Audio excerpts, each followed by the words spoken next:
आज का पौधा हमारा कड़ी पत्ता यानी मीठी नीम का पौधा है। इस गर्मी के सीज़न में अगर आपके कड़ी पत्ते के पौधे की पत्तियां सूख कर गिर गई है और पौधा भी आपका बिल्कुल बेजान सा लग रहा है और आप चाहते हैं कि बरसात का सीज़न आते ही आपके कड़ी पत्ते के पौधे पे नई ग्रोथ स्टार्ट हो जाए, तो उसके लिए आज के वीडियो में आप लोगों के साथ कुछ ऐसी टिप्स और कुछ ऐसी फर्टिलाइज़र आप लोगों के साथ शेयर करूंगी जिसके इस्तेमाल से आपके कड़ी पत्ते में नई ग्रोथ आनी स्टार्ट हो जाएगी और देखते ही देखते आपका कड़ी पत्ते का पौधा हरा भरा और जंगल सा हो जाएगा। गर्मियों में मेरे भी कड़ी पत्ते के पौधे की ग्रोथ रुक गई थी और इसकी सारी पत्तियां सूख कर नीचे गिर गई थी और पौधा बिल्कुल बेजान सा लग रहा था। सबसे पहला काम आपको कड़ी पत्ते के पौधे पे करना है, जितने भी इसकी सूखी हुई ब्रांच है उन सभी को काट कर हटा देना है और जितनी भी सूखे हुए पत्तियां हैं उनको भी इस पौधे पर से हटा देना है। जब आप ऐसा करेंगे तो जहाँ जहाँ पर से कट किया है वहाँ से फर्टिलाइज़र देने के बाद न्यू ग्रोथ आनी स्टार्ट हो जाएगी। जब इसमें बारिश की पानी लगेगी वहाँ से नई ब्रांच निकलनी स्टार्ट हो जाएगी और नई नई पत्तियाँ आएगी।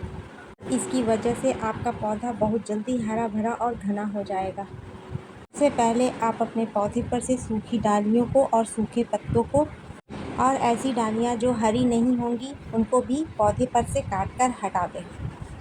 भी आपको पौधे को रिपोर्ट या रूट प्रूनिंग नहीं करनी है क्योंकि पौधा अभी काफ़ी कमज़ोर है। पौधे पे नई ग्रोथ स्टार्ट हो जाए तब आप 15 से 20 जुलाई के बीच में, आपका पौधा साल से 2 साल पुराना है, छोटे गमले में लगा हुआ है, वो रूट बॉन्ड हो गया होगा तो आप उसे रूट बॉन्ड से हटा सकते हैं। अगर आपके गमले की मिट्टी में एक्स्ट्रा लीव्स निकल आई हो तो उसे वहाँ से हटा दें। अगर मिट्टी में सूखे हुए पत्तियाँ हैं तो उसे भी मिट्टी से हटा दें। अगर आप ऐसा नहीं करेंगे तो जैसे ही इन पे बरसात का पानी पड़ेगा और मॉइस्चर आएगा तो ये फंगस का शिकार हो जाएगा। इसकी वजह से पौधे की जड़ों में फंगस लग जाएगी और पौधा काफ़ी कमज़ोर है, इसकी वजह से पौधा तुरंत ख़राब हो जाएगा।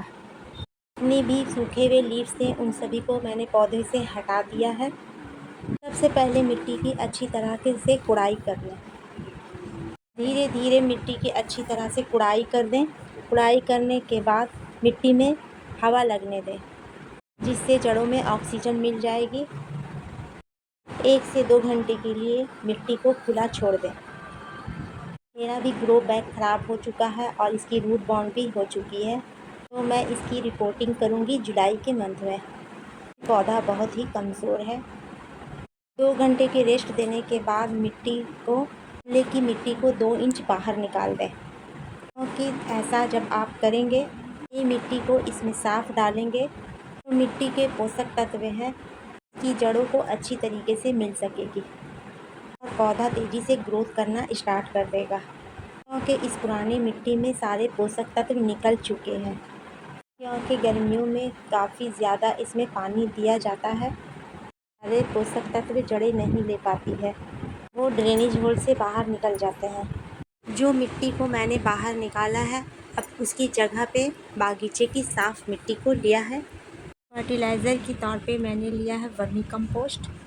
गोबर की खाद आपको इस्तेमाल नहीं करनी है क्योंकि पौधा अभी काफ़ी कमज़ोर है। अगर आपके पास वर्मी कंपोस्ट खाद नहीं है तो उसकी जगह पे आप फ्रेश चाय की पत्ती ले सकते हो। यूज़ की हुई चाय की पत्ती का इस्तेमाल आपको अभी नहीं करनी है क्योंकि मिट्टी में फंगस लग जाएगी। और ये दूसरी चीज़ है नीम खली। 2 चम्मच आपको नीम खली लेना है। नीम खली के पाउडर में नाइट्रोजन पाई जाती है।